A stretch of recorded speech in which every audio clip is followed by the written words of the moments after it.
আহসান মঞ্জিল। বাংলাদেশের রাজধানী ঢাকার বুকে দাঁড়িয়ে থাকা এক অনন্য স্থাপত্য নিদর্শন হল আহসান মঞ্জিল। এটি শুধু একটি পুরনো প্রাসাদ নয়, বরং ইতিহাস, ঐতিহ্য ও সংস্কৃতির জীবন্ত সাক্ষী।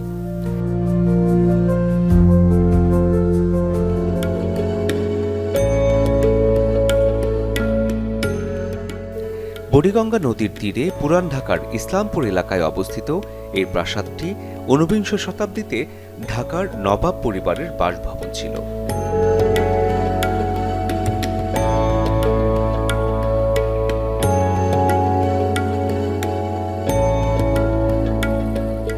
বর্তমানে এটি একটি জাদুঘরে রূপান্তরিত হয়েছে, যা প্রতিদিন হাজারো দর্শনার্থীকে আকর্ষণ করে।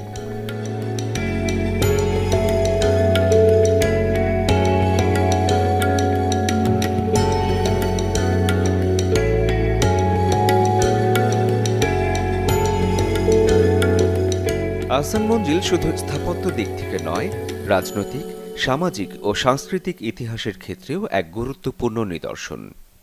এটি মুসলিম রেনেসার সূচনায় নবাব পরিবারের নেতৃত্বের এক নির্ভরযোগ্য প্রমাণ।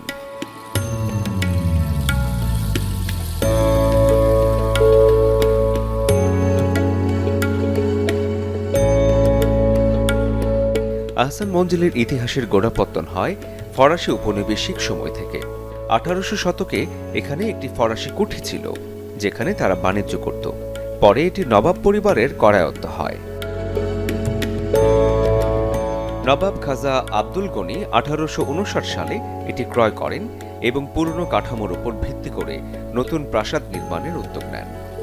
1872 সালে পুনর্নির্মাণকৃত প্রাসাদটির কাজ সম্পন্ন হয় এবং এটি তার পুত্র খাজা আহসানুল্লাহর নাম অনুসারে আহসান মঞ্জিল নামে পরিচিতি পায়।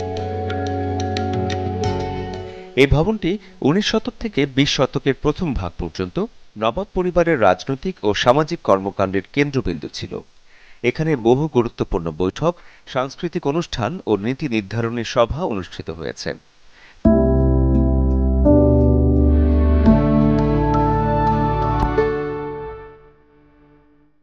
স্থাপত্য হিসেবে আহসান মঞ্জিল একটি ইন্দো সারোসেনিক রিভাইভাল স্টাইলে নির্মিত প্রাসাদ, যেখানে ইউরোপীয়, মুঘল ও স্থানীয় নকশার অপূর্ব সমন্বয় দেখা যায়।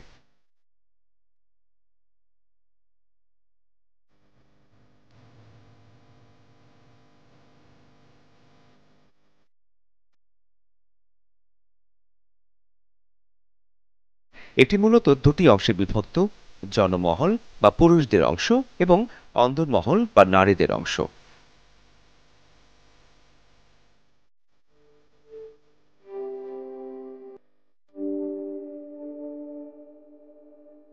পুরো ভবনটি প্রায় 5000 বর্গমিটার এলাকা জুড়ে বিস্তৃত এবং তিনতলা কাঠামোর এই প্রাসাদটির প্রতিটি কক্ষ ও হলরুম নিখুঁত কারুকাজ ও স্থাপত্য বৈচিত্র্যে সমৃদ্ধ।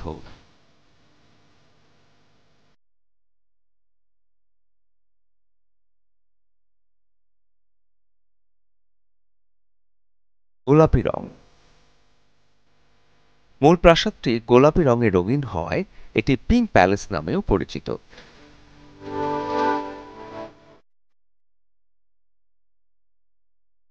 গম্বুজ ও ছাদ। ছাদের উপর অর্ধগোলাকৃতি গম্বুজ, করিডোরের খিলান ও কারুকার্য ইউরোপীয় রেনেসাঁ যুগের স্থাপত্যের অনুকরণে গড়া। বুড়িগঙ্গা নদীর মুখ করে বিশাল সিঁড়ি, যা ভবনের মাহাত্ম্যকে আরও বর্ধিত করে।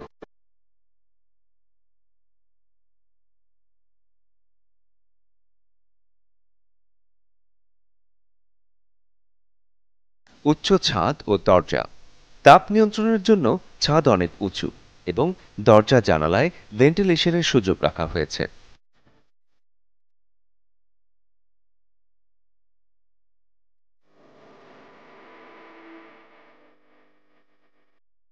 ঢাকার নবাব পরিবার শুধু জমিদার হিসেবেই নয়, সমাজ সংস্কারক, দানশীল ও শিক্ষানুরাগী হিসেবে সুপরিচিত।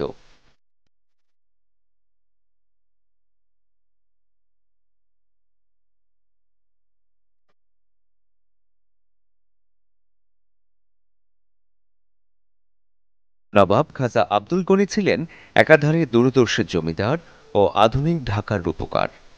তিনি নগর উন্নয়নে অসামান্য অবদান রাখেন।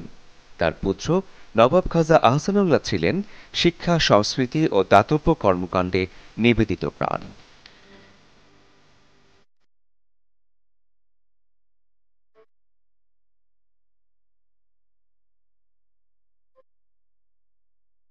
নবাব পরিবারের অবদানের কিছু উদাহরণ যেমন ঢাকা কলেজ প্রতিষ্ঠায় ভূমিকা, বিভিন্ন স্কুল ও মাদ্রাসা স্থাপন, ঢাকা মিউনিসিপ্যালিটি গঠনে পৃষ্ঠপোষকতা, ঢাকায় পরিচ্ছন্ন পানি সরবরাহ ব্যবস্থা চালু করা, মুসলমান সমাজে নারী শিক্ষার প্রসারে উৎসাহ।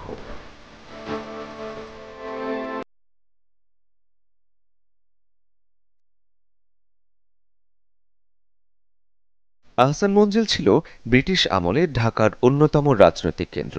এখানে ব্রিটিশ অফিসার, গভর্নর, বিশিষ্ট রাজনীতিবিদ ও সংস্কৃতিপ্রেমীরা প্রায়ই আসতেন। ১৯০৬ সালের সেপ্টেম্বর মাসে মুসলমান নেতারা এখানেই বৈঠকে বসে ১৯৪৭ সালের ভারত বিভাজনের পটভূমি তৈরি করে।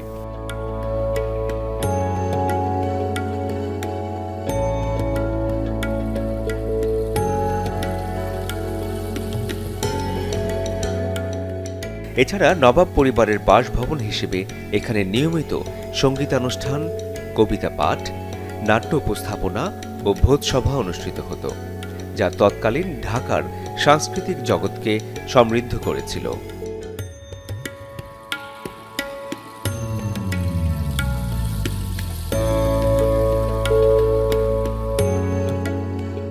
ব্রিটিশ শাসনের অবসান এবং পাকিস্তান পর্বে নবাব পরিবার ধীরে ধীরে আর্থিক সংকটে পড়ে। ভূমি সংস্কার আইন ও জমিদারি প্রথা বিলুপ্তির ফলে তাদের আয়ের প্রধান উৎস বন্ধ হয়ে যায়। তারা প্রাসাদটি রক্ষণাবেক্ষণ করতে ব্যর্থ হন। একসময় ভবনটি ভেঙে পড়া শুরু করে এবং আশেপাশের গরিব লোকজন এখানে এসে বসবাস করতে শুরু করে। পুরো ভবনটি ধীরে ধীরে এক প্রকার বস্তিতে পরিণত হয়।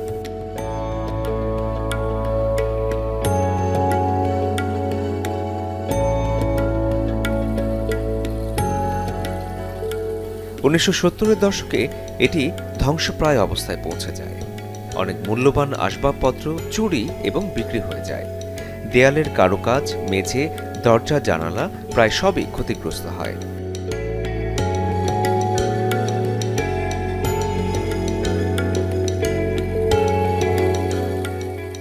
১৯৮৫ সালে বাংলাদেশ সরকার ও বাংলাদেশ জাতীয় জাদুঘর আহসান মঞ্জিলকে পুনরায় নির্মাণ ও সংরক্ষণের উদ্যোগ নেয়।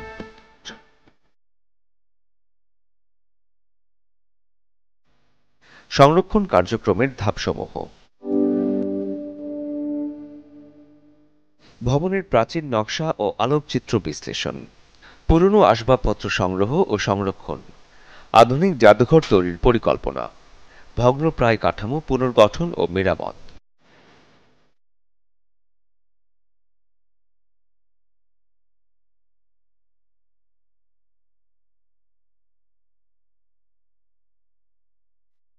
উনিশশো ৯২ সালে আহসান মঞ্জিলকে জাদুঘর হিসেবে আনুষ্ঠানিকভাবে উন্মুক্ত করা হয়। বর্তমানে এখানে রয়েছে ২৩টি গ্যালারি, যেখানে নবাব পরিবারের ব্যবহার্য সামগ্রী, ছবি, দলিল, অস্ত্র, পোশাক ও কৃত্রিম অবকাঠামো প্রদর্শিত হয়।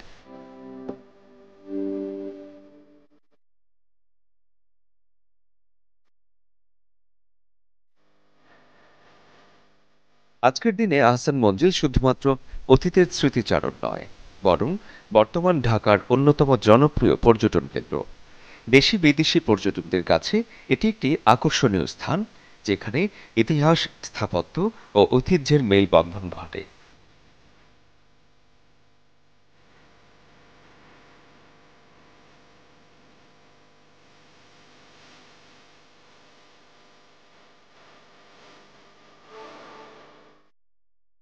দর্শনার্থীদের জন্য যেসব সুবিধা রয়েছে: গাইডেড ট্যুর, পেশাদার গাইড দিয়ে ঘুরে দেখার সুবিধা, ইনফরমেশন বোর্ড, প্রতিটি গ্যালারিতে তথ্য সমৃদ্ধ বর্ণনা, ছবি তোলার অনুমতি, নির্দিষ্ট ফি দিয়ে ক্যামেরা ব্যবহার করা যায়, পার্কিং ও বিশ্রামাগার, আধুনিক পর্যটন সুবিধা সংযুক্ত পার্কিং ও বিশ্রামাগার রয়েছে।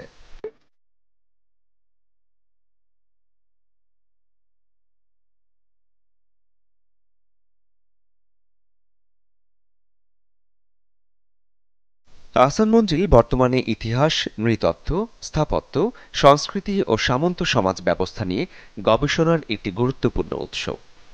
বাংলাদেশের শিক্ষা প্রতিষ্ঠানগুলোর ইতিহাস বিভাগ এবং বিশ্ববিদ্যালয়ের শিক্ষার্থীরা এখানে নিয়মিত ভ্রমণ ও গবেষণা কার্যক্রম পরিচালনা করেন।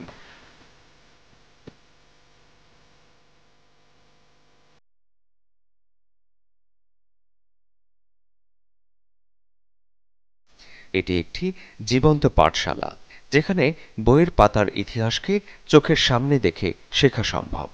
তরুণ প্রজন্মের মধ্যে দেশপ্রেম ও ইতিহাস চর্চা বাড়াতে আহসান মঞ্জিল গুরুত্বপূর্ণ ভূমিকা রাখতে পারে।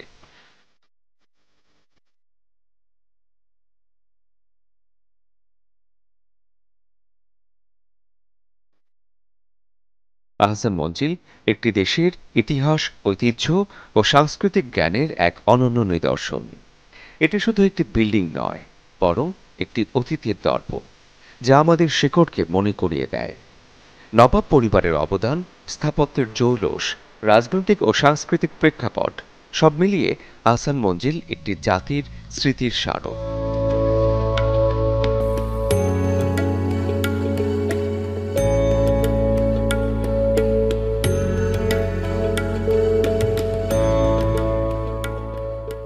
প্রদর্শনীর সময়সূচি। গ্রীষ্মকালীন সময়সূচি এপ্রিল থেকে সেপ্টেম্বর, শনিবার থেকে বুধবার সকাল 10:30 থেকে বিকেল 5:30 পর্যন্ত, শুক্রবার বিকেল 3টা থেকে সন্ধ্যা 7:30 পর্যন্ত। শীতকালীন সময়সূচি অক্টোবর থেকে মার্চ, শনিবার থেকে বুধবার সকাল 9:30 থেকে বিকেল 4:30 পর্যন্ত, শুক্রবার দুপুর 2:30 থেকে সন্ধ্যা 7:30 পর্যন্ত। বৃহস্পতিবার সাপ্তাহিক ছুটি এবং অন্যান্য সরকারি ছুটির দিন জাদুঘর বন্ধ থাকবে।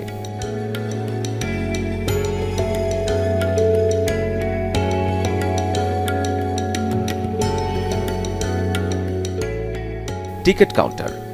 আহসান মঞ্জিলের পূর্ব পাশে যে ফটকটি উন্মুক্ত, তার ডান পাশে টিকিট কাউন্টার রয়েছে। কাউন্টার হিসেবে যেসব কক্ষ ব্যবহৃত হচ্ছে, পূর্বে এগুলো সৈনিকদের ব্যারাক ও গার্ড রুম ছিল।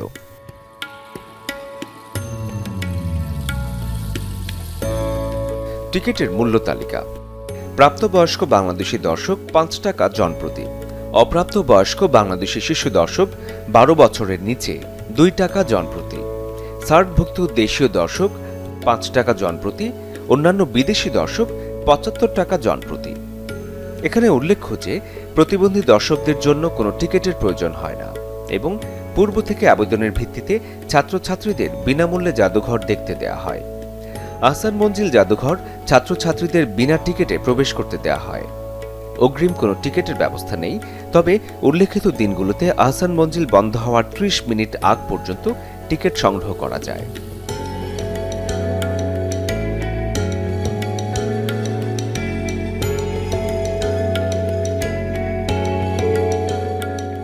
দর্শনীয় স্থান। ঢাকার অন্যতম শ্রেষ্ঠ স্থাপত্য নিদর্শন হল আহসান মঞ্জিল। নবাব পরিবারের স্মৃতি বিজড়িত এই প্রাসাদটি বর্তমানে জাদুঘর হিসেবে ব্যবহৃত হচ্ছে। বর্তমানে আহসান মঞ্জিলের মূল প্রাসাদটি গ্যালারি আকারে রূপান্তর করা হয়েছে। মোট গ্যালারি 23টি। 1904 সালে তোলা ফ্রিটজ কাপের আলোকচিত্র অনুযায়ী বিভিন্ন কক্ষ ও গ্যালারিগুলো সাজানো হয়েছে, যেখানে দর্শনীয় বিষয় ও বস্তুর মধ্যে উল্লেখযোগ্য হল 19 শতকের সৈনিকের বর্ম,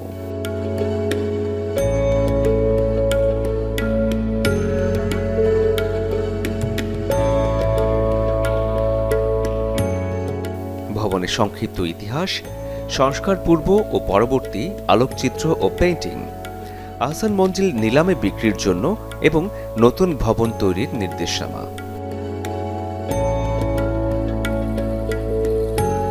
নবাবদের ব্যবহৃত আলমারি, তৈজসপত্র, ফানুস ও ঝাড়বাতি।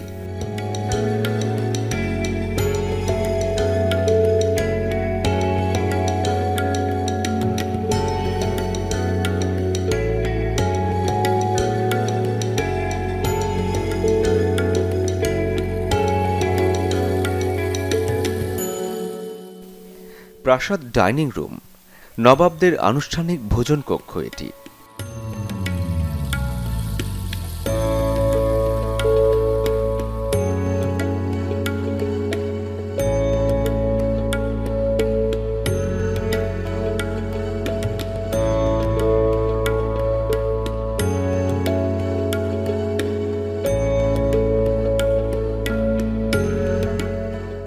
বক্ষস্ত্রাণ ও শিরস্ত্রাণ, হাতির মাথার কঙ্কাল, গজদন্ত সহ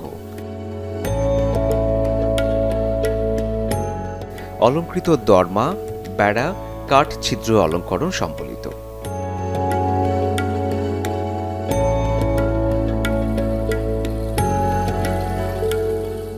প্রধান সিঁড়িঘর নিচতলা, দরজার অলঙ্কৃত পাল্লা, ঢাল তরবারি, বল্লম, বর্ষাফলক।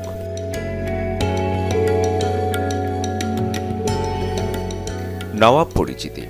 এই গ্যালারিতে ঢাকার নওয়াব পরিবারের স্বনামধন্য ব্যক্তিদের পরিচিতি ও বংশতালিকা এবং নবাবদের কাশ্মীরবাসী আদিপুরুষ থেকে সাম্প্রতিককাল পর্যন্ত বংশতালিকা ও ইংরেজিতে লেখা আহসানুল্লাহর ডায়েরি ও উর্দুতে জমি পত্তন দেওয়ার দলিল। নওয়াবদের অবদান। ঢাকায় বিদ্যুৎ ব্যবস্থা। ঢাকায় বিদ্যুৎ, কেরোসিন বাতি, হ্যারিকেন চুল্লি, হ্যারিকেন সার্চ বাতি, দেশে বিদেশে জনকল্যাণ কাজে ঢাকা নওয়াবদের অর্থদানের বিবরণ, সিগন্যাল বাতি, বিভিন্ন দেশি বৈদ্যুতিক বাল্ব, কেরোসিন চালিত পাখা, বিভিন্ন প্রকার কাঁচের লাইট, মোমবাতি স্ট্যান্ড, ফানুস ইত্যাদি। এই প্রত্নতাত্ত্বিক নিদর্শনটি যথাযথভাবে সংরক্ষণ ও উপস্থাপন করতে পারলে বাংলাদেশের পর্যটন শিল্প, শিক্ষা ও সংস্কৃতিতে এক নতুন মাত্রা যোগ হতে পারে। ইতিহাস জানার মাধ্যমে ভবিষ্যতের পথ চলাকে আরও সমৃদ্ধ করার এক নির্ভরযোগ্য ক্ষেত্র হয়ে উঠতে পারে আহসান মঞ্জিল।